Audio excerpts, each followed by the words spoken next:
Hey guys, I'm Seid. I'm Mike. My name is Parker. And this is the Try Hard podcast.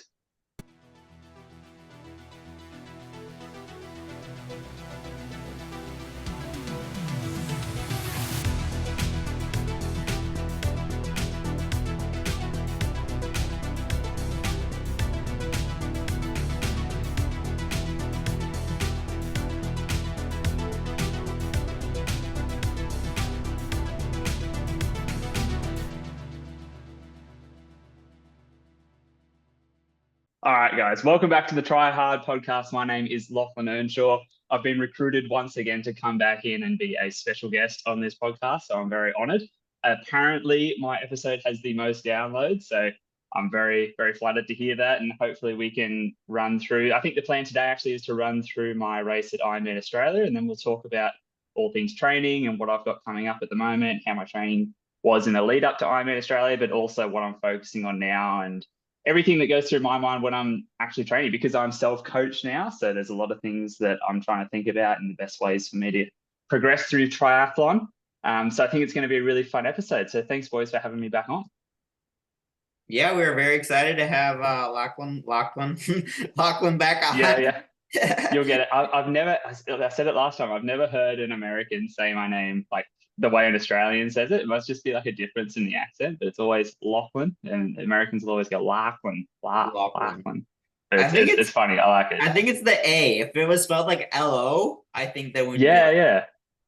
Mhm. Yeah, I agree, actually. It does make a lot more sense just to spell it L-O. But anyway, take that up with my parents, who I'm sure will be listening. They're probably like my number one supporters in terms of, if you're wondering why the last episode got so many downloads, it's probably just because my mum's listened to it like on repeat every day on the way to work or something. So I can guarantee she'll be listening to this one as well. Well, But did you guys want me to? really quickly, Yeah, speaking of parents listening and watching stuff, have you guys ever watched Ari Cloud's videos? I've watched a few of them, yeah. Have you guys ever looked at the comment section? No, is it his parents? Oh, his dad always comments first. It Yeah. always gets the most likes. It's That's funny, awesome. like during his Australia trip, his dad was saying his dad was dropping some hilarious comments about, I don't know, about like him like not loving them or something like that and escaping to Australia. That's awesome. Yeah, you can definitely see some comments from my mum in some of my videos if you look hard enough. They're always there. So she's guaranteed she'll be listening to this as well. So hi, mum. Well, That's very good. Lachlan's mom, if you are listening, then if you could drop us a 5-star rating and review on Apple Podcasts and Spotify, we'd really appreciate Oh, that's so that. funny. Yeah, well, that's a guaranteed one. I'm sure she'll give you that. Oh, that's so good. Did you guys want me to run through my race at Ironman Australia? Like I made the YouTube video about it, but I didn't, I tried to keep it pretty high pace and didn't go into a lot of detail throughout the race. So this could be a good opportunity to talk through that and talk through the race plan and how it all unfolded. Yeah, more details the better. Yeah, awesome. So I've got all the stats up in front of me now. Maybe I'll talk about, so going into it, my race plan. So the last 2 years I've raced Ironman Australia. This is the third time that I've done it.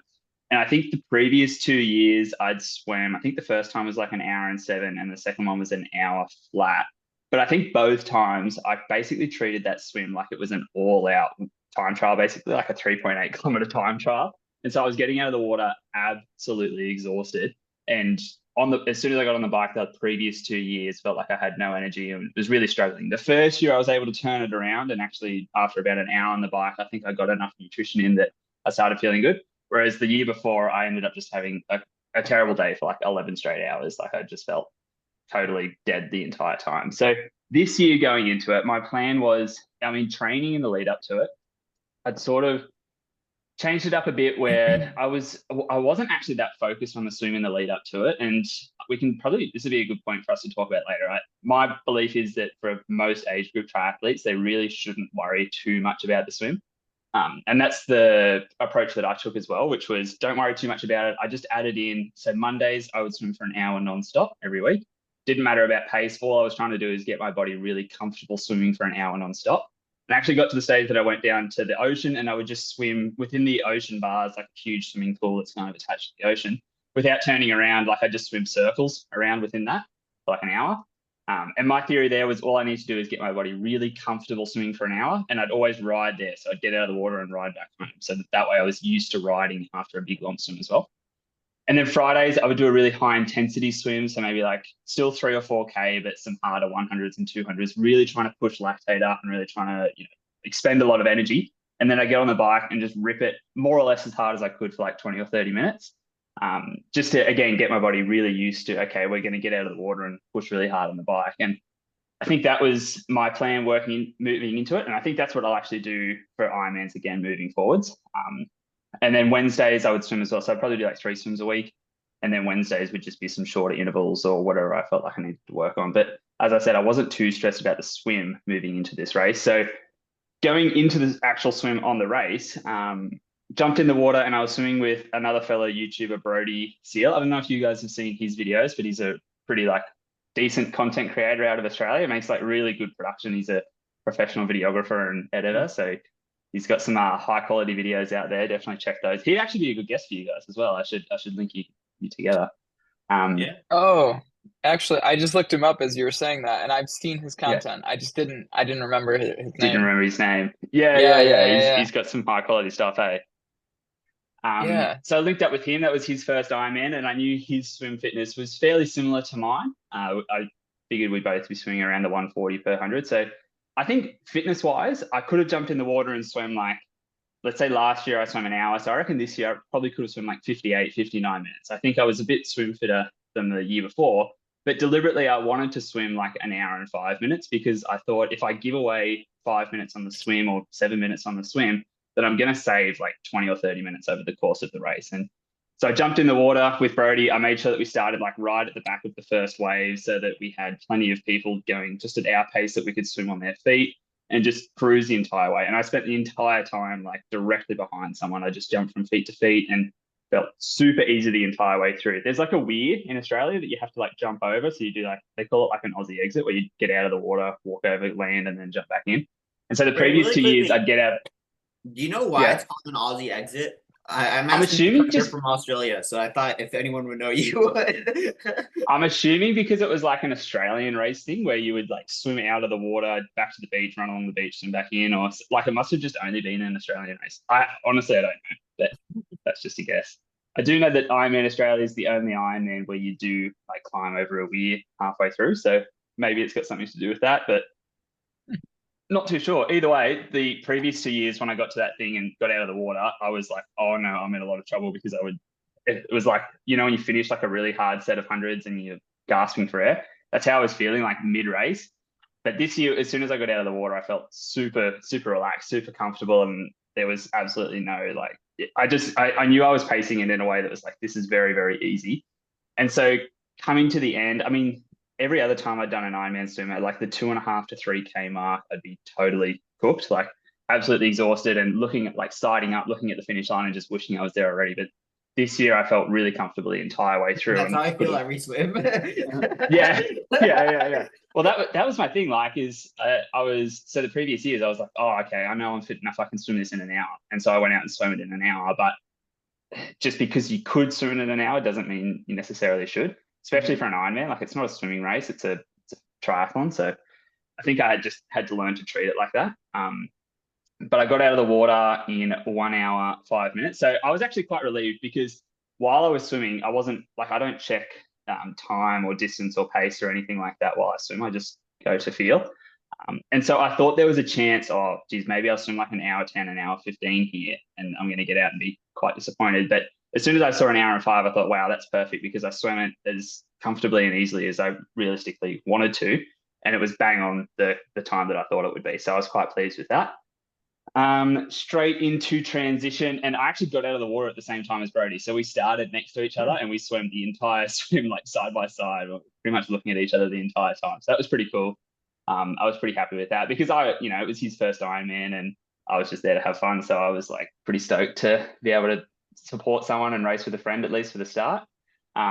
We get into transition, run through there together, and he actually saved the day for me because I'm so pale and I have red hair, but I'd forgotten sunscreen that morning, but he actually had some sunscreen in his T1 bag. So that might have saved the race right there because a whole day for me without sunscreen would be like a death sentence, I think. So I was pretty stoked. So I ran in there with him, and I'd already lined that up before the race because I said, "Oh no, I've forgotten sunscreen," but he said he had some in his T1 bag. So that was probably a big motivating factor throughout the swim as well, to make sure that I stuck with him so that I could get some of that for the race. But into T1, I grabbed some of that, and then he was doing a bit more of a in-depth like clothes change, and I just all I had to do was take my wetsuit off, run straight out, grab the bike because my shoes were already on there, my helmet was there. So I ran straight out, and I felt really good getting out of the water, like energy-wise, felt really good. So jumped on the bike. My plan, I think best case scenario on the bike, I was like, oh, I can ride maybe 220 watts, like 210, 220 watts. I think so that was the year before I rode like 177 watts. So I was like, that'd be a good improvement. But I think the year before that I rode 200 watts. So I knew I was probably in pretty good shape for 220 watts. Went out on the road, and there was definitely a few packs to start with, but as soon as I jumped on the bike, I felt really, really fresh. Like there was no fatigue from the swim. It felt like I just got up and was ready to start a bike workout. It didn't feel at all like I was being impacted by the previous 4K swim. So jumped out and pretty much settled straight into like that, 220 to 230 watts. There was plenty of other people out there on the course that I was riding with. There's probably a group of like 15 to 20 of us that were riding in a pretty solid pack for the first maybe 60 to 70K. But by the most part, I'd say they were working fairly well together and that they weren't too close. I was sort of finding that they were attacking hills really hard. And then as soon as we got over the hills and onto the flats, they'd all slow down and I had to like go around. So that was a bit frustrating, but I ended up dropping them and riding away with two other guys after like the 90K mark, or after like the 70K mark, until about the 90 to 100K mark, we rode together. And then they split up, and I basically did the rest of the race solo. So just sat on my own for the next 80 to 90 kilometers, but felt really good the entire time.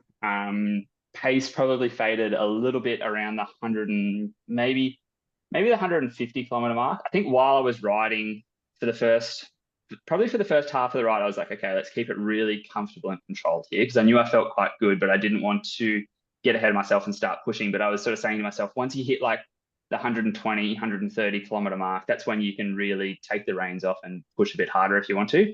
But by the time I got to that stage, I was probably starting to feel just enough fatigue that I was like, okay, I don't actually want to increase the intensity anymore, which I think is probably an indication that I'd actually paced it really well. The fact that once I got to there, I was like, okay, no, I actually want to keep rolling at the same sort of power and speed that I already am. So I think maybe if I didn't have that feeling, it would have meant that I'd either push too hard or too easy for the first, 3/4 of it. But basically held pretty consistent power. Maybe the last like 20 to 30 kilometers, it faded a little bit, but I wasn't too worried about that because I was pretty happy with overall how everything went.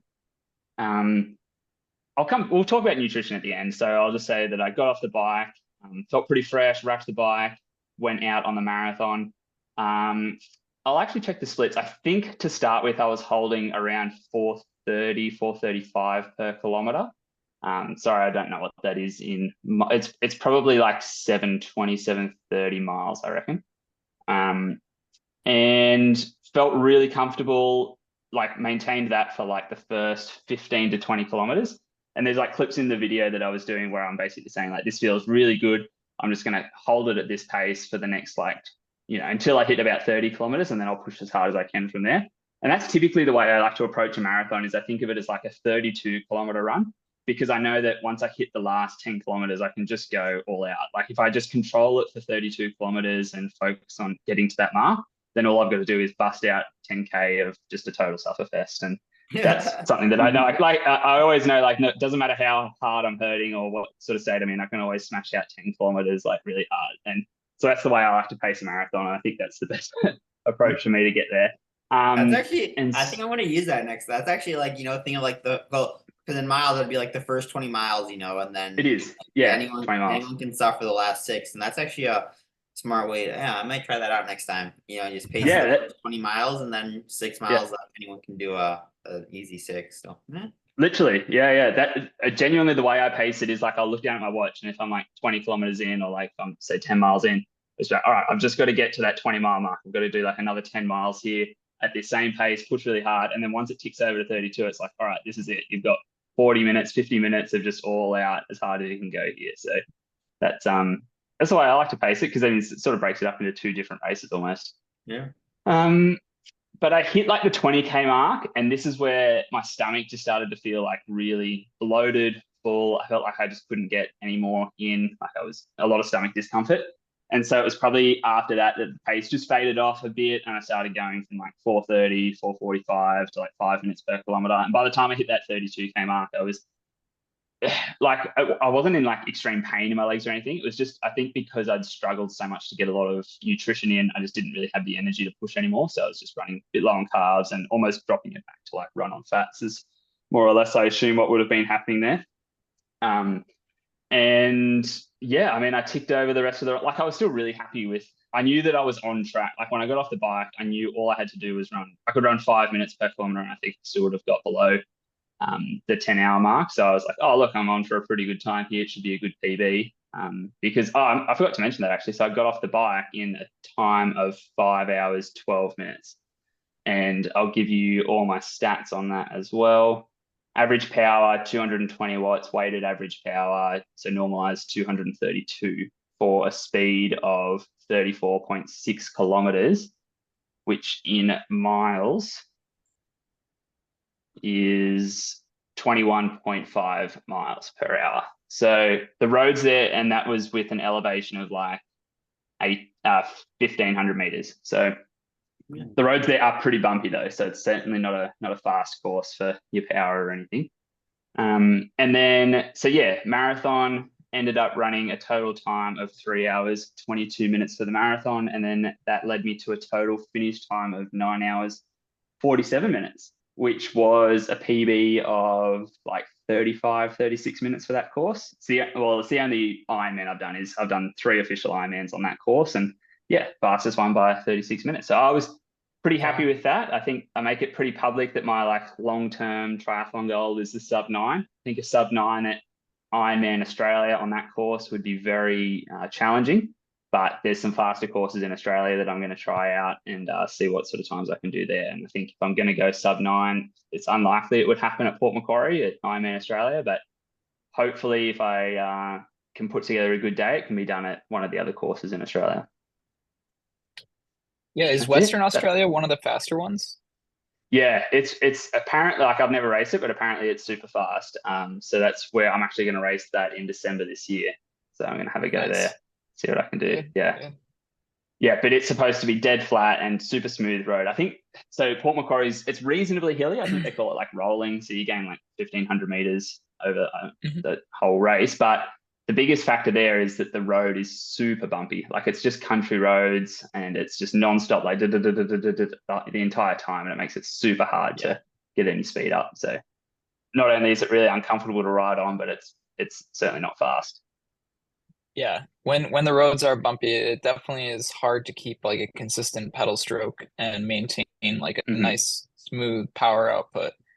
Which like maybe for a 70.3 it may not matter as much, but I feel like for the Ironman, like the longer you're spending on that, it's kind of brutal. Yeah, that's absolutely it. I mean, people complain a lot about the Ironman Australia course, like the guys that like to ride it, but I'm like, it's called an Ironman. Like it's not meant to be easy. I get that we all want to go fast, but like the times are pretty relative.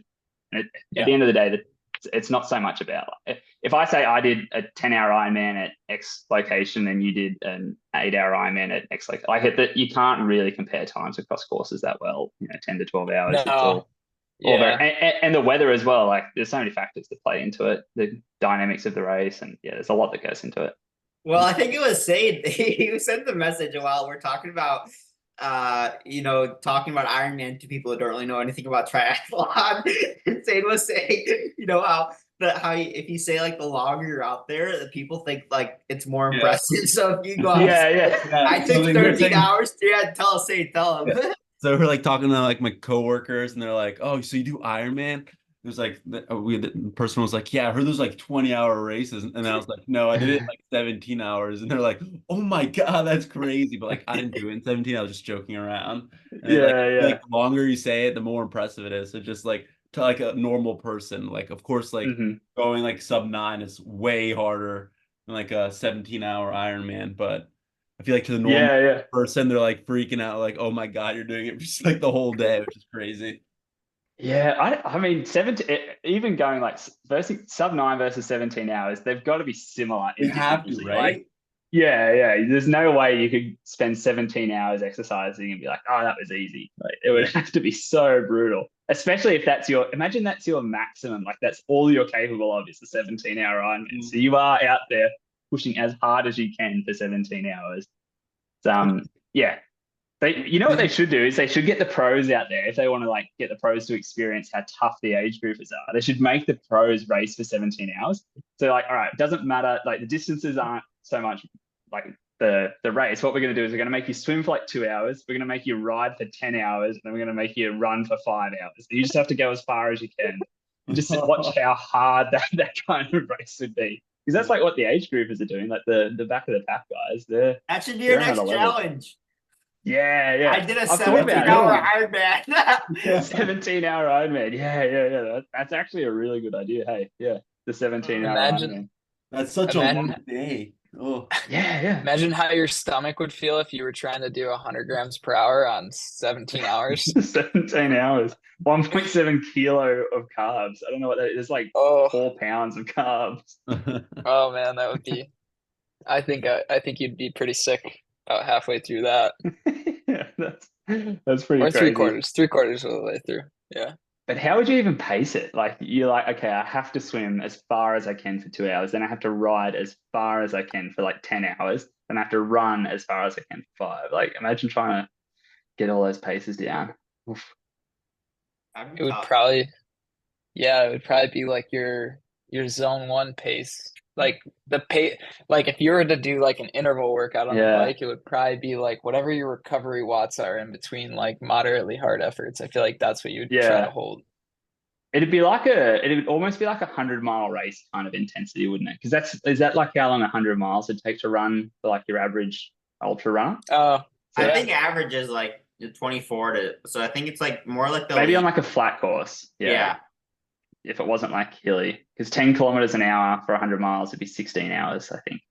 Unless my math's totally wrong there. So like 9 minutes per mile or so, or 10 minutes per mile. Yeah. Crazy. No, that's a good video idea. Like it would be a tough one though, because it's a 17-hour video. It's pretty brutal. A lot of footage, a lot of gigabytes. But it's pretty cool. It's pretty cool. You do see like I stayed down there at the finish line that night. I'm going to do it like every Ironman I ever go to now. As soon as I finished the race, I went to the restaurant that was right next to the finish line for dinner. And then as soon as we finished dinner, I was in the finisher chute the entire night until 12:30 a.m. So my sister stayed there with me to drive me home at the end of the night. But we watched everyone come through until the last finisher. We watched like this 80-year-old finisher. There was some lady in her 70s that had done 30 Ironmans. And it gets pretty special there towards the end. And I think that's what Ironman's really all about. Like for us guys that are up the front, or at least trying to do well in our age group, or we have particular time goals. We get too caught up in how serious we take the sport. And for I think really Ironman is like the guys that set their goal to do one. They just want to do one in their life, and to have conquered the distance is such a big milestone for them. And if it takes them 16 hours, 17 hours, that's pretty bloody impressive that they can stick it out for that long. You think about like the percentage. There was someone that finished within 5 minutes of the cutoff, and if he goes like 1 or 2% slower for the entire day, he misses the cutoff. So it's pretty high stakes. What's the oldest finisher in Ironman? Because I feel like I actually know this. Oh, you know it? Okay. Yeah. I think it was at Cairns this last weekend. It was a Japanese guy. And okay. I'm assuming he finished. Did he finish? I don't know. I didn't check. But if he did, he was 91 years old. Yeah, I saw that. That's crazy. Wow. I should check. Yeah. I want to see that because I feel like I saw that video. I feel like I'm gonna look it up. As an age group triathlete, like there's probably only so many goals that we can have, like whether it's a personal best or to qualify for a world championship. And as you age, and if you have a family, a lot of people, I feel like they fizzle out of the sport. And then it gets really hard to do this sport when people are in their 50s and 60s. So when I see the guys out there that are at that age doing it, it's really impressive. But I feel like that would be a pretty cool goal, is to see like how long you could do Ironman for? Like, how many years could you Yeah. go completing one and still making the cutoff? Yeah. That Still would making be it. Like imagine The that old might be fella, my he didn't make it. I Oh, he just saw didn't? it. my lifetime goal. No. Uh, Yeah. That's a good idea though. How many Ironmans can you do like in a row per year? yeah, if you can do Yeah. like Just like, it's like 100, that's like 100K. That's like so much money as well. yeah. So Yeah. Hey, impressive. and if you do 12 Ironmans in 12 years, you get a legacy entry into Kona. Yeah. My Do you my really? so my someone at my bike store, he's done 19, but he said, yeah, he got his legacy slot. He's like, no, I'm not going. I didn't earn it. I could never go. And he's like the total badass. I was like, this dude is crazy because he started doing Ironmans when he was 65, and he's 80 this. I think he's 80 this year, and he's going Oh to the my doctor to gosh. see if he can get passed to do Ottawa because he's like originally from Canada next year. But that dude is like, he's such a harder, and I was like, damn, this guy's sick. He wouldn't even like Yeah. take his Kona slot. It's crazy. Yeah, there needs to be like coverage of that side of the sport. Hey, like instead of doing a pro race coverage, they should just cover like the 75 to 80-year-old age group race.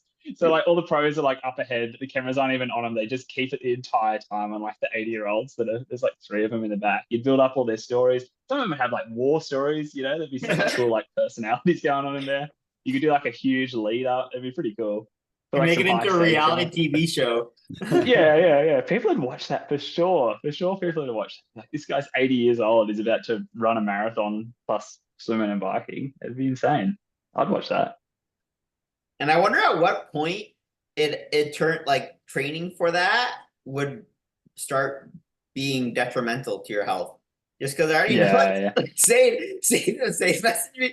What were you saying? Like, 8 year, how many years of not doing triathlon and no cavities, and then he got Yeah. start triathlon, he had like 4 cavities right away. Just from Full cavity. Yeah. All the sugar. Yeah. I don't like, but besides that, there's got to be a point where your body just can't.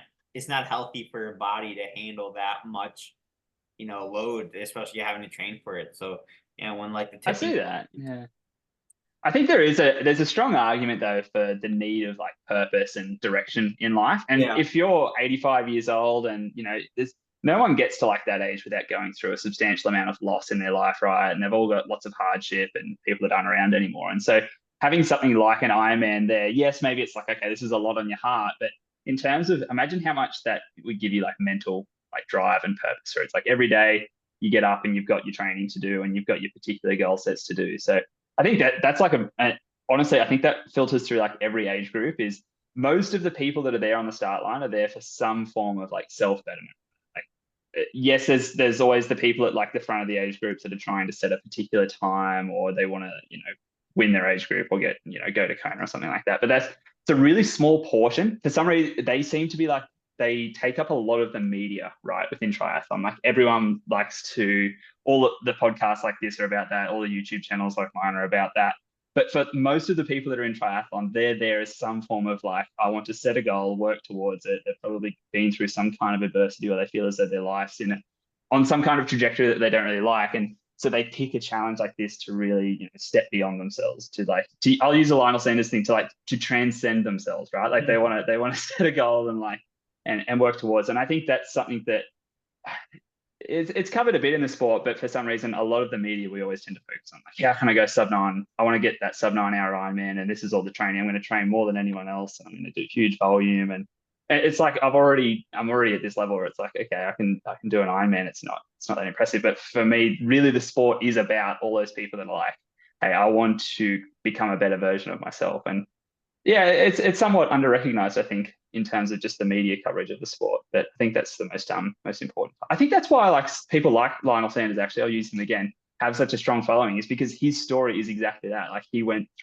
in a really dark moment of his life and found triathlon and then took it all the way to become a professional. But that's actually, I think, the story for a lot of the people out there that are on the finish line and just do 1 or 2 Ironmans. So it's pretty special in that regard. And that's probably my favorite part of the sport.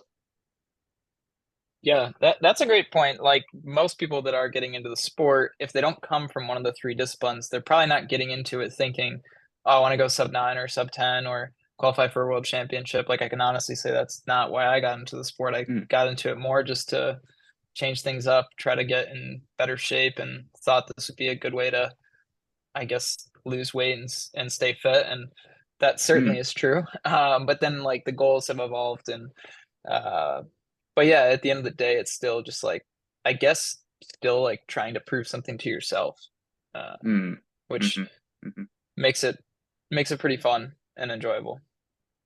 I agree. Yeah, it's certainly a sport that's set up really well for that, in that it can grab people in as, hey, you can do something, extraordinary. You can cover this incredible distance. But then once you're in it, there's always that promise of like, oh, well, you can just do a little bit more. You could go a little bit faster. There's like this. You could do a sub 12-hour Ironman. You could get under 12 hours. You could get top 3 in your age group. You could get top 5 in your age group. Oh, you could go to a world championships. And all of a sudden you're like, I've never excelled in any sport, and all of a sudden I'm like, I'm not actually that far away from being a world champion at like a particular sport. And so it certainly is something that's like, there's always that next goal to chase. And there's like, I think there's pros and cons to that. It's really, it gives like a lot of meaning and a lot of direction in people's lives, and they can go after something that's like really special. But it can also, you can get so caught up and so obsessed in it that you lose, I suppose, like the perspective that you need to hold, which is like, I am, at the end of the day, I'm an amateur athlete doing this for fun. I'm doing it for my own personal reasons. But and you get too caught up in the, I need to win, I need to beat this time, I need to do all these sort of things. And I think there's a balance there where you have to be like, I want to set a goal, but you need to do it for like personal reasons. It has to be like intrinsically motivating. Like the guy that's 91 years old doing his Ironmans, I imagine surely that's like some strong intrinsic motivation. And I think that's the side of the sport that I really like and want to see pushed out further.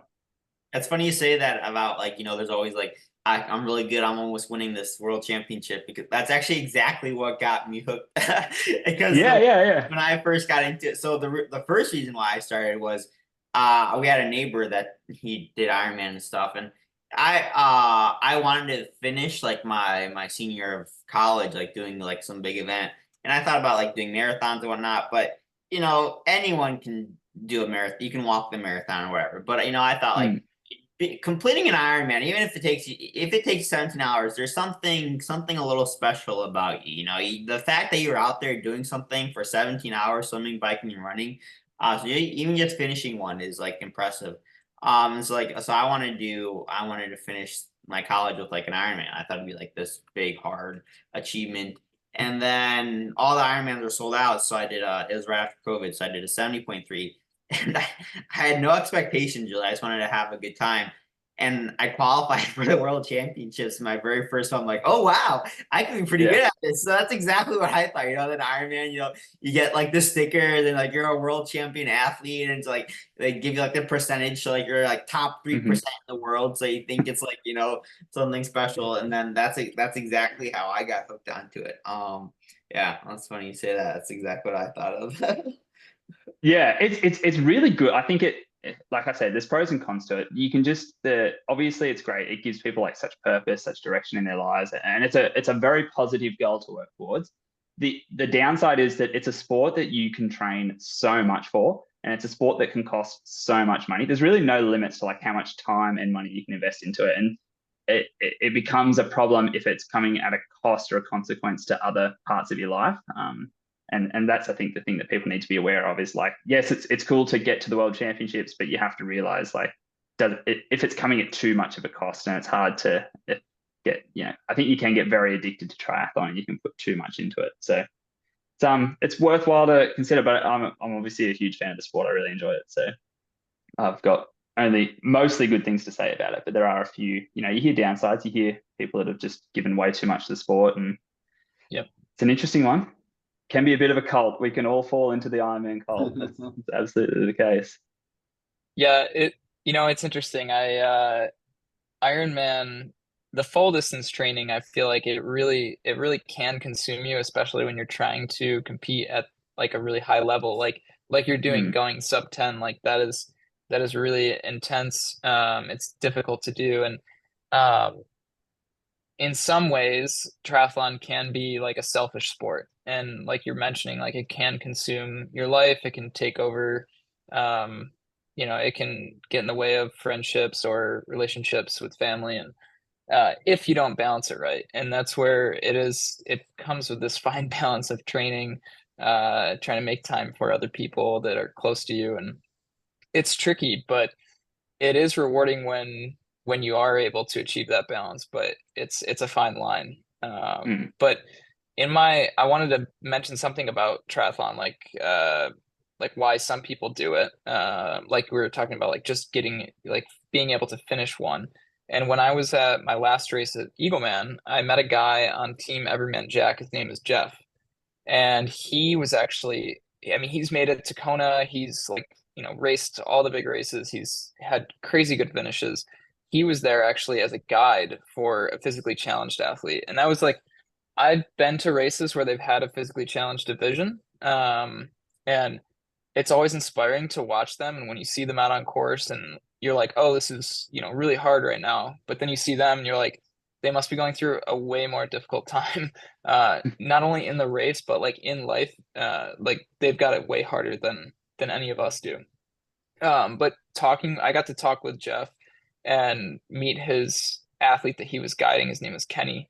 And it was pretty inspiring to see that. And I think it gives a whole other purpose to doing triathlon. And like I talked with Ezra about this, like being a guide one day would be a pretty cool experience. And like it's more so as a guide, your goal is to make sure that your athlete that you're guiding is having like the best day possible. And it's like so much, it's actually very selfless, and it's like not about you at all. As long as you're like able to stay up on your own nutrition and make sure that you're getting them across the line. There was actually one girl who outpaced her guide and just dropped her guide on the bike. It was pretty nuts. She's just like went for it, and she ended up doing like, I think it was almost 20 miles an hour on the bike in a 70.3, which is crazy. That's so good. But yeah, it's really, it's special to watch one of those athletes come across the line or run by him on the course and give him a high five. And I like that part of the sport. And especially like you guys probably know who Chris Nikic is. He was racing. Yeah, of course. Love Chris. I think they're part of his team, right? Like the 1%, they all had the same orange kit. I'm They're assuming because I saw all a group wearing, of them on Saturday. Yeah, exactly. They're all wearing the kit. Easy to spot them and cheer them on, and it's really impressive what they're doing. But that's a whole nother side of the sport where I'm like, when I am past the point of like maybe trying to be really competitive, that would be something that I would be like, you know what, for one race a year, I would love to try and guide an athlete. I feel like that would be very like, how stressful that would be, because so when I worked at Garmin, I had one of the coworkers, he was actually a guide for Olympian. So he'd help guide a triathlete in the Olympics, and he was telling me how intensive the training was. Even just obviously, they're at the Olympics, so it's a much higher level, but still, because you have to be as fit, if not fitter, than when you're racing by yourself, because you have to look after yourself. You have to be in shape, as you mentioned, you don't get outpaced, but then you're also, you're responsible for someone else as well. And then, like nutrition, everything, it's almost like twice as, intensive, twice as stressful, just because you have, you're taking care of yourself and the other person as well. Yeah, that'd be so awesome, wouldn't it? To a guide, you guys might have like inspired something there, Amy. Sounds so much fun. Yeah, like I feel like you have to be a really good communicator too, and like your ability to complete a 70.3 or a full distance Ironman has to be almost like an afterthought. Like it has to be like to you, it almost has to be easy in a sense, and you have to be so dialed in that it's like you're not even thinking about it. You're just focused on communicating with that athlete, and depending on what the condition is, and I think I listened to a podcast where someone talked about how they guide a blind runner, and that's got to be a real challenge. But yeah, it's probably a good thing to look into for all of us. Yeah, that's so cool. Yeah, I mean, at the end of the day, like triathlon just needs to be a sport about you bettering yourself. And like, if that means I want to qualify for Kona, or if that means I want to finish an Ironman in 17 hours, like it doesn't really, that it's all relative. As long as for everyone that's here that's not trying to pay their bills through triathlon, it's really just about becoming better versions of ourselves, and that's really what the sport is.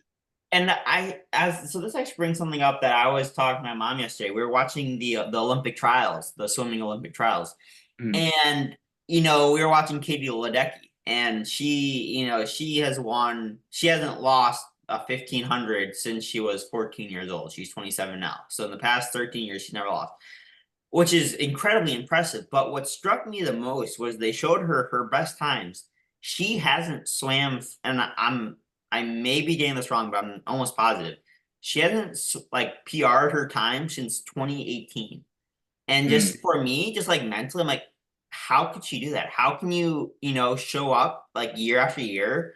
And like, even though like you're dominating, just me personally, like, even if I was like winning every Ironman I show up to, if I was getting like slower every year and I was still putting in this amount of work, just like I wouldn't be able to do it. It's like I don't care if like I'm the best. It's just the personal, and it's just, but not just for her. Like other swimmers, like they're doing like the 100-yard free or 100-meter freestyle, the 400, whatever. The times are the Olympics are every 4 years, and like these athletes, they're happy if they go like 2/100ths of a second faster than they did 4 years ago, which honestly could just be like they pushed off the wall like a little faster. Like they might not even be in better shape. So the drive that they have to have, I don't understand how they can show up and put in 100,000-yard swim weeks when they're literally getting 1/10 of a second faster every year. It's like I get mad if my FTP doesn't go up by 5 watts in half a year. And these guys, I don't know how they do it. It's amazing. Yeah. Yeah, I mean, gold medals would probably keep me in it. Plus, if it was like, there is a thing where, like, for those guys, it is their job, right? Like, for her to like buy groceries, she has to swim and win races. I mean, she could probably retire now and buy all the groceries she wants, but you know what I mean, though? Like, I think for people like that, when it is your job, that's when it becomes, there's a difference in it. But for people like us who, at the end of the day, I could set all the PRs I want in the world, it's not going to change my like overall life situation that well. But it's all about what it does like internally, and the sense of satisfaction, the sense of meaning and accomplishment that you get from that. Yeah. But for Katie, she just needs those gold medals and those big paychecks. Yeah. I feel like even if you're not PRing, you're still like basically lapping the field and you're collecting gold medals. I'd be pretty happy with that. But that's the other thing, is like, do you need to PR? Yeah. Swimming is a tricky sport too. Like if you talk to any former like elite swimmers, a lot of them, at least who I've talked to, will say that like they peaked when they were, say, 14, 15, 16 years old, and they know that when they do enter college or even post collegiate, like they could train as much as they did when they were younger and they're still not going to get faster. It's weird how that's like it works, that in some sports, like where that peak age is. Like football, it might be like when guys turn 26, 27 that like they've reached their peak, and then after that it's all kind of a downhill trend. But in swimming it might be like, I don't know, 14 to 17. It is pretty nuts. And like that's why you see like at the Olympic trials, like there are people who are 14 years old like making the Olympic team, 16-year-olds, 17-year-olds. It's pretty crazy. Those guys need to come over and start racing age group triathlon when they get to like 22 years old, and they just like dominate. They'll be first out of the water. There's an Australian Olympian, and he's like, I think he got gold in the 800 or the 1500. So he's very, very high level. He retired and he's in his early mid-20s, Matt Horton, and he's just started doing Ironmans, started doing 70.3s. And so he's starting in like the age group, and he's jumping in the water, getting out like a couple minutes ahead of the pros, because he's like literally one of the greatest long distance swimmers in the world. So he's starting in the age group race and just absolutely dominating the swim. It's pretty cool to watch. He's only like just started, but like they've got insane fitness, so they're going to crush the age group scene. That's for sure. Yeah, everyone that I've met that's like a former swimmer, I've always said like, oh, you should do triathlon. Like really, like you'll dominate because you've got the aerobic fitness. You just like got to learn how to bike and run, and like most people can pick up running pretty quickly, and then work on your bike handling skills, and you're gonna be so far ahead of everyone else. Yeah, I always say the same thing. Yeah, even like I met some rowers a few weeks ago, and they're like, oh, I was thinking about getting into triathlon. It's like, do it. You are like, they're like Australian level rowers, like national levels. And I'm like, do it. You are already so fit that as soon as you apply that to triathlon, you're just going to dominate. And like, the thing, like the age group scene, like most of us start and we're like, maybe we played a bit of football or soccer or like some team sport throughout high school, but very few of us were like proper endurance athletes when we start. And then we all seem to like work our way up to the front of age group races. So if you've got people that are already high level endurance athletes from almost any sport, as soon as they come over, they're going to do really well. It's pretty cool. Such a cool sport. Great topics. I'm looking up. I've got all Katie Ledecky's results in front of me now. I'm looking those up. It's pretty cool. Yeah, it's funny. Like she has, I think, like no one's. I think she's like the fastest. Like every time she races, she just adds another fastest time to her results. Like she has like the top. Like I don't know how many. Like how many times? However many times she's raced, that's how many fastest times she has for that event. Like every time she races, she sets a new like fastest time. Mm-hmm. It's going to be a good battle this year at the Olympics too, between the Americans and the Australians. We're going to want to bring it to you guys, I think, this year, especially on the women's side. We've got a pretty strong squad. They had some show on television the other day, and it was titled like The Great Rivalry. It was like Boiling Point, the rivalry in swimming, and it was a show about like America versus Australia and all the tension between the teams. So get ready for that. It's going to be fun. I was watching the trials yesterday, and one of the commentators, he brings up Australia within the first like minute, and the other guy's like, "Wow, we're bringing up Australia within the first 10 seconds. This is going to be an exciting trials." Yeah, that is good. I love that competition. It's so good. Well, speaking of Olympics and swimming and whatnot, I really hope. Have you guys heard anything about the water quality for the Paris Olympics? It's really I bad. was listening. Yeah.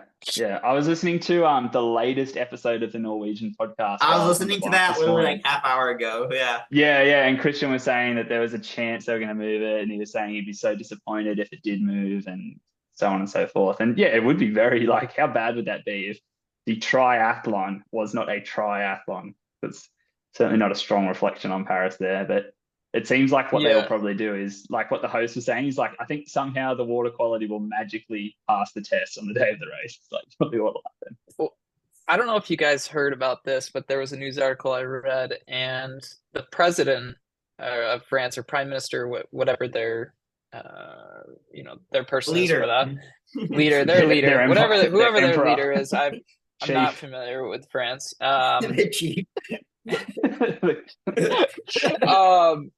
He said he would get into the water, I believe, the day of the race, or like the day of like the opening ceremonies of the Olympics or something like that, to prove that the water quality was fine, right? Apparently there's a lot of very unhappy French citizens that said the same day or a day before he plans to get in the water, they were going to go defecate in the water so that it makes its way downstream to where he is when he gets in. Like that, I heard about that, and I was like, that's horrendous. And it's like there's a whole like activist group that's getting behind it. I'm going to find the article before we're done with this podcast. No, are they mad? Are they mad that? What are they mad about? Are they mad that I don't know if in the water, or like what? No, I think it's something to do with them bringing the Olympics to Paris. They probably just don't like the chief. Yeah, prefer him not to be in power. The chief. Yeah. I feel like if they took the swim out of the triathlon, it's like having a marathon, like running the marathon, but saying, "Oh, we're not going to run the last 10K."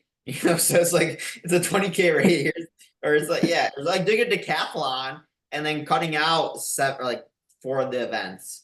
It's just it's a different. It's just bad because it's the Olympics and we want to see who the best triathlete is, and we won't get a chance to see that again for another 4 years at the Olympics. And it'd just be a shame, but I don't know. Do you think Christian has a chance of winning? Yeah, I don't. What's weird? I actually don't follow professional triathlon all that closely. Like I see a bit of it around every now and then, but as far as the sport goes, I just enjoy like training and racing it myself. Whereas to watch it as a sport, I don't think any of us can say it's the most exciting sport in the world to actually watch as a spectator, which makes it kind of challenging. But I think Christian's got a chance of winning for sure. Yeah, it'd be hard to bet against him. But I actually will watch that race because it'd be interesting to see.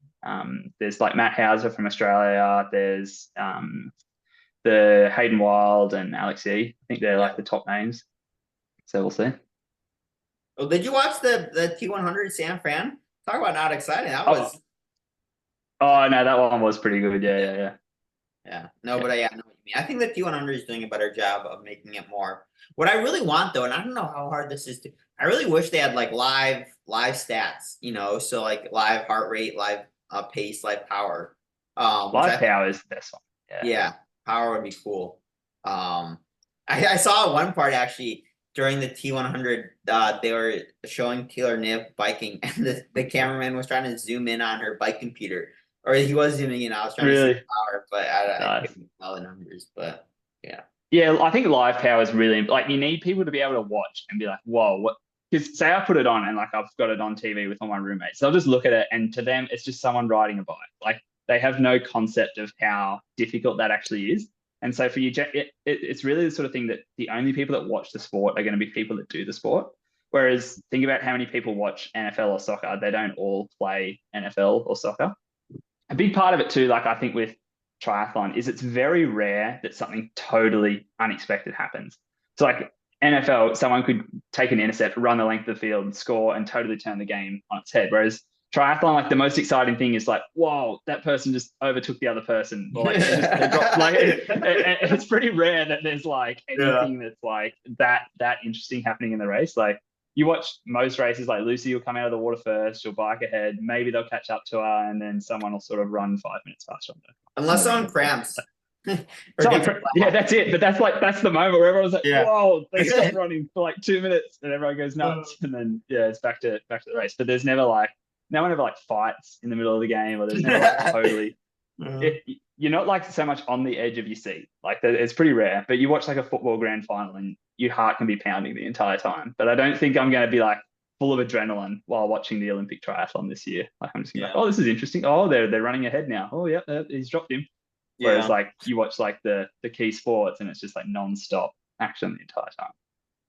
Makes it hard for triathlon, but I'm not saying it's like I love the sport. It's just a intrinsically less exciting sport to watch, I think, than a lot of other sports. And that's what's going to make it hard to, I think, ever grow beyond the level of just the people that watch it are the people that do it. I think if you want to grow the sport, you just need to get more people participating in the sport, is the fact of it. It would be more entertaining if we got to watch Sam Long. When he gets a penalty, he has the option to box the head referee, and if he can do that and knock them out in under 3 minutes, then he's able to get out of the penalty box. That would be pretty cool. Or draft legal full distance Ironmans would be pretty cool. Or team events, really like cool. team triathlons. So like you've got Team America, Team US, like, and they can draft, they can help each other out. So you've got like, say you've got, I don't know, Sam Long is representing Team USA in the full distance triathlon. So they just throw a bunch of their good swimmers in there with him, and they're all going to like swim right in front of him, and then they're all going to pull turns on the bike, and then they just let him go on the marathon as hard as they can. I'd watch that. It'd be pretty interesting. Project, but yeah. But like everyone gets to race it. Like they can all jump in, and you can talk about like team tactics, and that'd be pretty fun. I'd watch that. That'd definitely be more entertaining to watch for sure. But not like, well, like they go off the last finisher of the team too. So I was thinking in the tour the other day, they should make it instead of like the leader, they go off their best time. You have to go off the person in the team's worst time. So everyone has to like, if some guy's like cramping, the rest of the team just has to like push him along and carry him along because they can't leave him behind. It'd be such interesting tactics. But imagine the pressure of racing in a team like that. You're like, I can't stop. If I stop, I lose. The whole team loses. It'd be pretty entertaining. But I don't know. There's a lot of people that are trying to make triathlon more and more exciting. So we just have to see what comes out of it with them. Like Super League, they try and change up the distances of the races. They try and change up the order that you do things in. And yeah, we'll see how it all goes. But at the end of the day, while ever it's a good, fun sport to participate in, I think that's one of the main things. Trying to make it more accessible for people too is one of the bigger challenges, I imagine. Like race entries and equipment cost so much that makes it very hard for people to just jump in and have a go at. But Ironman does a pretty good job, I think, of making it accessible. Except for the $1,600 price tag for the World Championships. Yeah. No, it's certainly not. Oh, like, speaking of which, how many? So did you stay? Did you stay for like the awards or whatever? Do you know how many people took their slot? Or how I didn't stay for the awards. I know in my age group there were 3 slots, and I don't know how far it went down the whole way. I know it went as far at least as 11th, took a spot. So I don't know how much further it went from that, but I know it got at least to 11. sixth. So I could have gone, but You yeah, could have raced me. We could have had in person. I could have, man. I could have, but Maybe it you would have should have cost like gone. way too much money for me. Yeah, yeah. If anyone like come to Australia, because it is so much money for us to get to Kona and then stay there and take everything. Like for you guys, if you're only flying not too far, but for us, it's a long way to get. You're looking at like at least $3,000 in airfares already before you even get there, and Yeah. Oh It's my pretty like, full on. Well, how much yeah, was the plane ticket to go to New Zealand? so yeah, that was the thing. Like Lachlan, at my last race, I was gonna stick around for the roll downs, and kind of glad I didn't, so that I didn't have to make the decision. I would have gotten a spot. I rolled all the way down to, I think it was 11th as well for us. At least the guy in 11th I know took one, and I think I was ninth or something. Yeah, I was ninth. Yeah. And I was like, you know what? Let me before I even watch the roll down, let's see what a price of a plane ticket is Yeah. around that time. Main cabin, $2,300. And Yeah. like if you wanted to like, even go up, like they didn't even have first class. They had like the, business class where you have like lay down Mm. seats. And I was like, Yeah. I'm just curious, like, maybe I would Yeah. use like miles if I were to go do this trip. And I looked $17,000. Yeah. Yeah. And Yeah. I was like, that's madness. I've actually never seen. I don't think I've ever seen the price of a plane ticket, no matter what the cabin that you're Mm. flying in. I don't think I've ever seen it over 5K. So Yeah. seeing that, I was like, yeah, you know what? I'm good. I'll save Yeah. it for Yeah. If you're Kona one spending day. $17,000 on a plane ticket, you might as well get your own jet. You Yeah. might as well Yeah. charter a plane. Yeah. But that's the thing, Actually, like that would be Australia. pretty interesting. Yeah. For us to get to you guys, that's what we're looking at. But so for me to go to New Zealand is quite cheap. I could get there for like a few $100s because it is just a few 100 kilometers, maybe 1,000 kilometers that way. Like it's not that far away. But for us to get from New Zealand or from Australia over to you, it's exactly that in return. So it's just hard to travel that way. But I know like a lot of the guys I know that are at the top end of the age group are all targeting 70.3s this year because they're like, oh well, there's a world championships just around the corner, so we're all going to target that this year. And that's probably another factor for why Kona was rolling down so far in my age group or just in the Australian races, is because all the guys that are targeting races to get to world championships are doing the half distance this year, mostly. So it's just logistics plays a big role. Yeah. Well, actually, I do have one more question about your race. What was your What was your final? What was your post race meal? I think it was a burger with chips. Oh, but I didn't tell you about this, guys. So like, you remember how I was having heaps of stomach discomfort? Yeah. It was probably a miracle that I had a reasonably good time throughout the day, because I reckon about 3 minutes after I crossed the finish line, I was spray painting the porcelain in the nearest toilet I could find. Like it was bad. And so the whole night, so I was like at the finisher shoot, right? But I kept having to go like back and forth, back and forth. It was quite nasty what was going on. So it was honestly a miracle that I finished like when I did, because I don't know how much longer I would have been able to hold on for. It would have been very, very messy to say the least. But the post-race meal was like burger and chips, but I'm never really able to eat that much after I finish Ironman. Like I'm not that hungry. I stayed in the recovery tent for a while and they had like hot chips and pizza and ice cream. I think I just went for the ice cream. And then I went to like ice cream in the recovery tent. Have ice cream in the recovery tent. Yeah, ice cream with like peaches. It's quite nice. Yeah, you got to come to the Australian races. I've never had ice cream although I never had ice cream. One of the best things I ever have had at an aid station, actually, this was during a 70.3, a local one. And it was 90, 95 degrees outside. It's 30, 35 degrees Celsius. It was super hot. And we were running, and it was like a mile 8 or 9 of a 70.3. And they had those freeze pops. Those it was game changing. And they had them unclipped or cut open already. And I've never tasted anything so good. It was delicious. Yeah.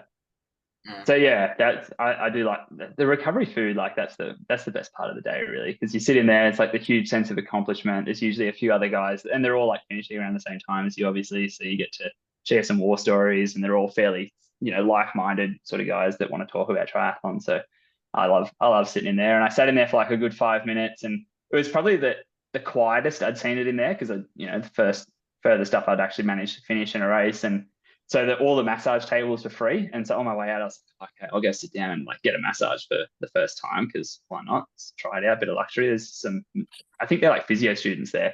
I probably laid down for like 2 or 3 minutes, and they were going like, they were doing great work on my legs. It actually felt awesome. But then I was like, okay, I really need to get up now, or I'm going to make a huge mess of this massage table. So like, I had to like stop and be like, oh, okay, I think that's enough. Like, I just get up there.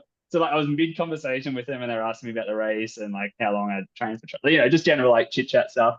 And then like halfway through their sentence, I was like, oh, that's enough for now. And I like had to get up and just like power walk it straight out to the nearest toilet I could find. So that was a near miss. They would have looked at me like, oh, man, were we doing something wrong? It was like the shortest like little massage, and it was kind of rude the way I had to just bail out, but it was a lot better than staying, that's for sure. I don't know if this is more of an American thing or not, but like, did they have cold tubs after the race? No, they didn't. No, I don't. Well, I didn't see. I've never seen one until this year, but at Eagleman, they had some company that was set up with like cold plunges after the race, and it was like before you're about to walk from finish line to like the post race food, they had them set up. And I watched this like middle-aged guy like get in the cold tub and immediately just seized up, cramped. He couldn't move, and he was stuck in the cold tub, like he had gone into total shock, and they had to like help pull him out. And one of the spectators, like as I walked by, they're like, oh, you don't want to get in? And I was like, not after watching what happened to that guy. Like, I know that'll happen to me. I'm not doing that. Yeah, I don't know if I'd really want that. Hey, because like if you think about it, say a massage and a cold tub, they're like opposites, right? Like one's promoting blood flow and getting everything moving, and the other's like seizing everything up and like locking it down. So I don't know which one I'd go for. Like if I don't think I'd want to get in a cold tub straight after a race, like for that exact reason. I never want to get in a cold tub. Yeah, true. But no, I struggle to eat too much after a race. I don't know if you guys have that, but I'm just like not hungry. Mm-hmm. I know I've burnt like heaps of calories. I can eat a fair bit there. And have you guys ever slept very well after a race? I don't think I've ever got like more than 3 hours sleep. Yeah. Nope. I think so like Brody. Yeah. It's I don't even know if it like I didn't have that much caffeine. I think it's just for some reason your body's in this like crazy shock. Because I know like I raced with like Brody, and he ended up finishing in like 12 or 13 hours or so. So he had a fairly good day for his first Ironman. And then we're at the finish line. He's like, I'm going back home. And I was like, oh, okay, see you later. And he went home like expecting like, oh, I'm going to need like 12 hours sleep tonight. And he reckons he just laid in bed staring at the ceiling for like 8 hours before he could get any sleep. I should have told him, like, you won't sleep tonight. Don't even try and go home to like rest and recover. It's not even any point. So I was like, I'm just going to stay at the race until like 1 a.m. That's what I did. But what are your guys' goals in triathlon at the moment? Tell me about that overview. I know you just had the races in Texas, and I know Parker didn't go too well for you, but what about you other boys? Yeah, Seid, do you want to actually go first? I know Seid just. Yeah, I'll answer this question. I'm gonna have to hop off, but yeah, my current goal is just to go sub 10. So that's my goal for Maryland. Texas did not go well at all, so I crashed at mile. What was it? I think it was it mile 30, 31, and then after that I was like done for the day. So that was a brutal day. But now it's like I listened to that one, the recap. Yeah, it was brutal. That was just like really bad. But I think overall, like, go to the World Championships for sure in Kona. What if it's not at Kona? If it's at Nice, I definitely want to go to Nice as well. Really would love to go to Nice actually. Just the hills and everything I think that's sick. I think that's really, really cool. So any World Championships. Well, they got to be announcing that soon, because the Nice thing ended, like, I think this was the last year. So I wonder when they're gonna be. Yeah. But then I think overall goals, so like I'm originally Bosnian, so the current fastest person that's Bosnians, his fastest Ironman is I think a 9:24. I think in the long run, I think I can definitely like beat that in like say 4 or 5 years of training. Like I definitely think I'll be able to beat that. So that's an awesome goal. I didn't even know that. That was so cool. Yeah, no, that's really cool. I haven't really told anyone that goal, but that's like my main goal in triathlon, I think currently. Yeah. That's really cool. Sweet. I love that one. Be a great Instagram about fastest Bosnian Ironman. That'd be awesome. That's the goal. That's the goal. Well, I'm gonna have to hop off, guys, but you guys keep chatting. It was great chatting once again, Lachlan, and hopefully chat again soon. Thanks, Seid. Yeah, great to see You you again. guys. Thanks, Ed. Parker, you want to Awesome. go or you want me to go? I guess I can go. Yeah. So Sure. actually, I've been thinking about this because I always thought I always wanted to get faster and faster, and my goal was win and do the best. But the more I've like the more and like the more advanced and the more people I coach, I've really started to enjoy like the coaching and the training part of it at like as much, if not more, than the actual racing. And I love racing, and I think not just compete, but also you learn so much about yourself and about the sport as well from racing. And so I definitely don't want to stop that. But yeah, long term, I honestly, I'd like to be able to like always be in shape, in the shape where give me 12 weeks time, I can show up to an Ironman and like be competitive and do well. But that's the awesome thing.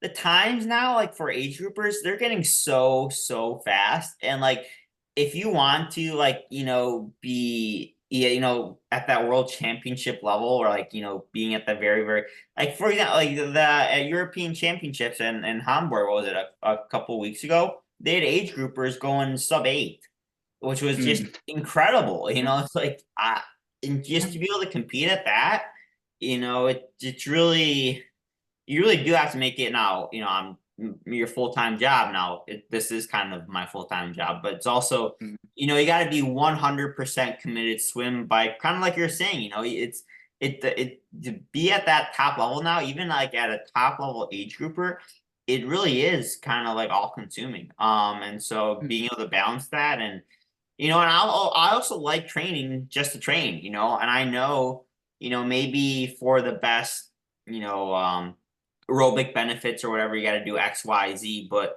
what if you don't want to do X, Y, Z? And finding that balance of training because you enjoy training and training for personal, you to be better as an athlete. I think you also have to find that as well. So yeah, I'm still thinking about that. And what long term I want to, if I want to, really go down the whole of being the best athlete I can be, being the best coach, trying to balance the both. Um, and so I think while I'm definitely younger, and while I still think I can be competitive, I think I'm going to try my hardest to compete at that level. But I know, like, I'm never going to be the next Christian Blumenfeld or, Stan Long or something like that. So, I don't know. We'll see. How about you, Mike?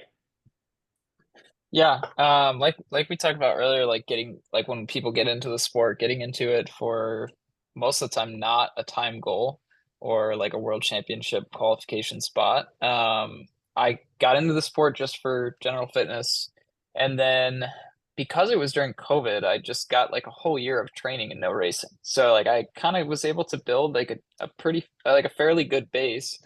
And then I went to my first 70.3 and qualified for the world championship. It went like I had wrote down like in a notes app, like that was like a really like long-term goal that, in my lifetime I'd like to like make it to the half Ironman world championship. And then doing it on the first try, I was like, oh, like maybe I should reevaluate my goals. And then I was able to do it each of the next 2 years. And like that's where this off season I talked to Parker, and I was like, I've achieved like everything I've wanted to in the sport. And I, at the time, I really had no aspirations to moving up to the full distance. Like it was kind of in the back of my mind, but I just like put it off for a while.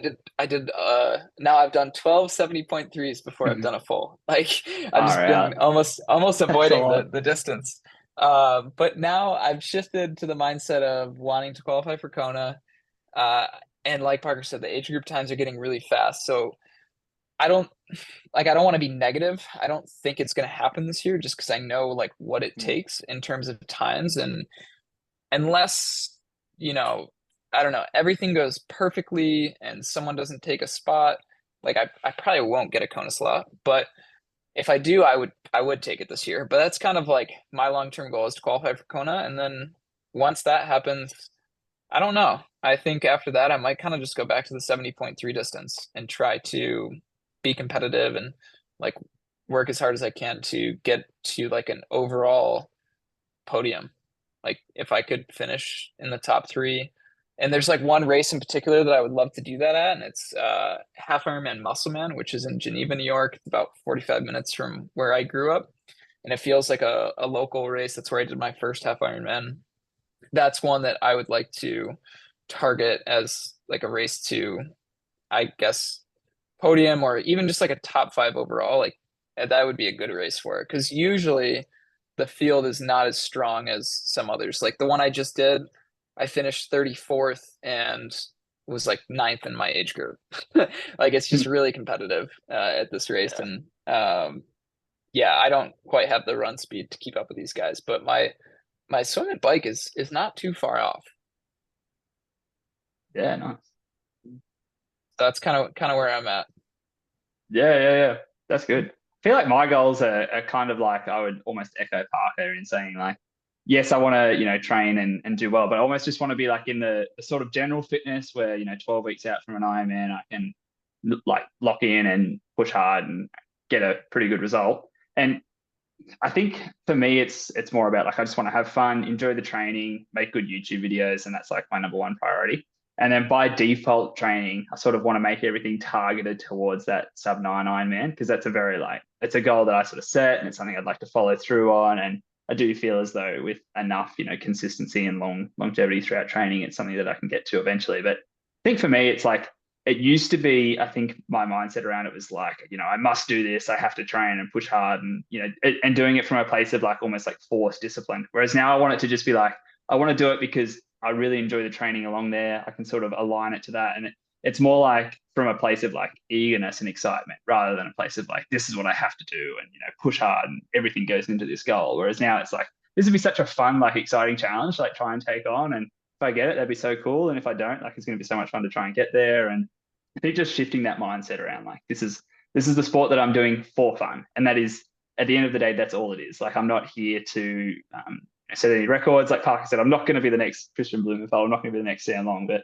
I can, use it to become a better version of myself. And that's all I'm trying to do, is to use it as like a fun way for, fitness, and also, making good videos and having lots of fun along the way. That's really what it's all about. Meeting good people, hanging out, new connections. And there's so many different things you can do, I think, throughout the sport. And I don't want to get too locked into like, I need my, FTP at 330 watts and I need to be able to swim this X pace. And it's not so much about that, I don't think.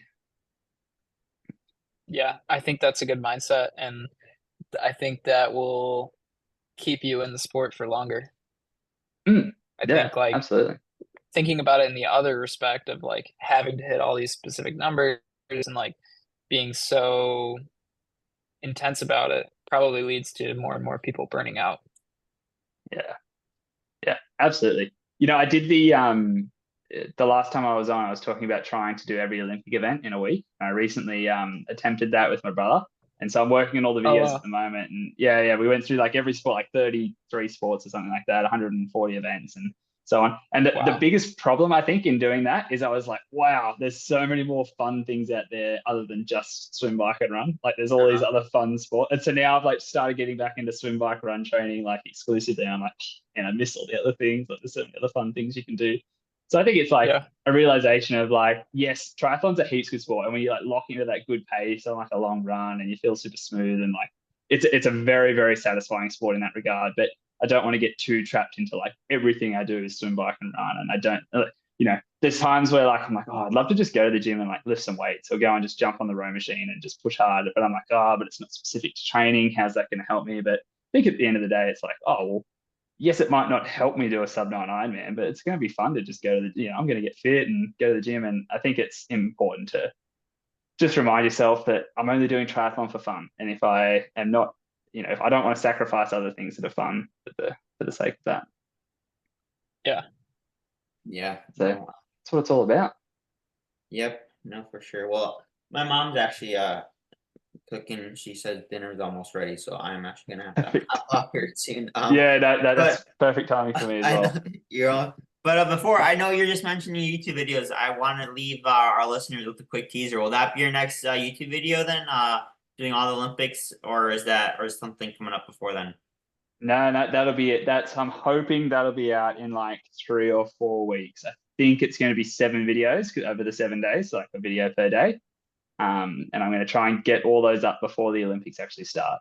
So depending on when this drop it on podcast the goes up. same day. You should drop it on the same day of the event. That'd be pretty cool. So here's what I'm thinking, right? Do I get everything up like so the last video goes up on opening ceremony day, or does the first video go up on opening ceremony day when like the hype's super big around the Olympics? I'm not too sure, but it's like so like say you day gotta one. do it. So you gotta do it on the event. So like let's say if you're doing like the Olympic fencing event, you gotta drop it on the day of the fencing finals, because then everyone's gonna be Googling Olympic fencing. Well, here's the hard thing, right? The day that I did fencing, I also did mountain biking, diving, rowing, rugby sevens, the marathon, and breakdancing. So like every day had heaps of different sports. Yeah. I think dropping yeah, I think dropping the last video on the day of the opening ceremony might be the way to go, because once things start, I feel like people will be consumed with watching the actual Olympics. The actual events. Gotta ride that hype train. Yeah. They're good fun videos. Like there's so much to edit though. Like it normally takes me a few weeks to edit one video. Now I've got like 7. So it's if you need me, I'll be sitting right here every hour that I'm not working or like training. I'm gonna be sitting right here editing. So you know where to find me. All right. Well, we'll make sure to have Lachlan's our YouTube and all the socials linked in the description. So yeah, after you guys review us on Apple Podcasts or Spotify, make sure to go subscribe too.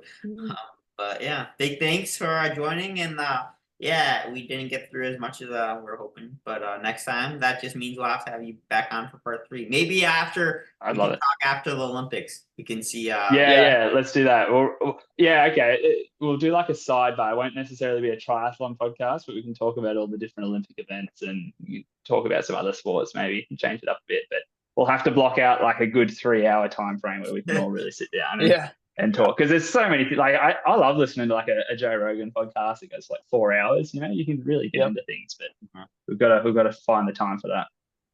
Yeah, and I think we also needed a little bit of a debate between Parker and Lachlan on high carb, low carb, training, just in general. I need to hear that. So I don't have any strong convictions around nutrition. I'm just like Oh wait, one more thing. How many carbs per hour did you take on the race? I was wondering about that. I think it was, so on the bike, my nutrition was just straight gels, basically. Okay, here's one other thing. So what I did is I filled a water bottle up with gels, like all the way to the top, so like 750 ml of gels. I think I ended up hitting around like 60 grams per hour. But what happened is on course, they had the water, like the drink mix. They used to always have Gatorade. So I was like, oh, okay, so once I'm out riding, I'll grab some Gatorades and then it'll like top up the carbs. I didn't know this until after the race, but they had swapped it out for like pure performance and hydration, which is a 0 carb only electrolyte mix. So I ended up consuming a lot.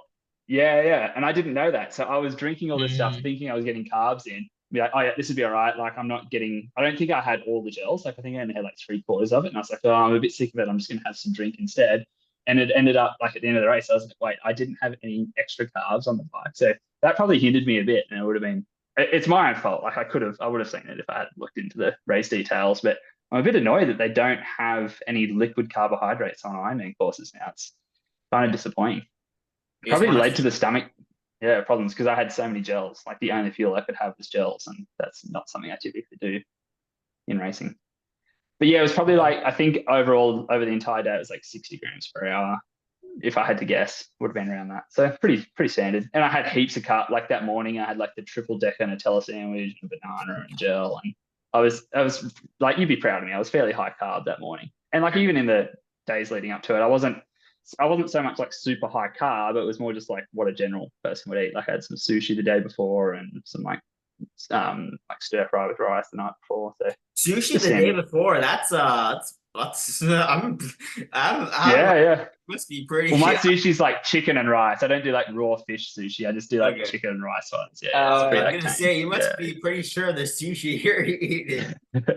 No, I just do like chicken sushi. It's not really sushi, I guess. Well, I think, well, this may be the most downloaded, and this will definitely be the longest episode of the Try Hard podcast. So Lachlan, you're gonna have two awards on the Try Hard. 2 records. Awesome. Thank you.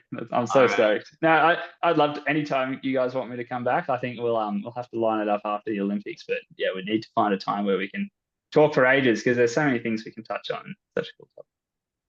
All right, we'll have a good one, and we'll chat soon. Thanks, boys. All I'll right, see you guys. later. See ya. Cheers. Bye. Thanks for listening to this week's episode of the Try Hard podcast. If you enjoyed it, we'd appreciate it if you could share with others and leave us a 5-star rating on Apple Podcasts and Spotify. If you have any questions or comments for us, you can either DM us on Instagram, leave a comment on YouTube, or message us through the Spotify app. Lastly, I'd like to thank the sponsor of this week's episode, the Naperville Acupuncture Center. If you ever find yourself in the Chicagoland area and are dealing with some aches and pains, I cannot recommend Frank and Angela enough. They do an amazing job over there, and I promise you will leave feeling so much better. Thanks again for listening, and we'll catch you guys back here next week.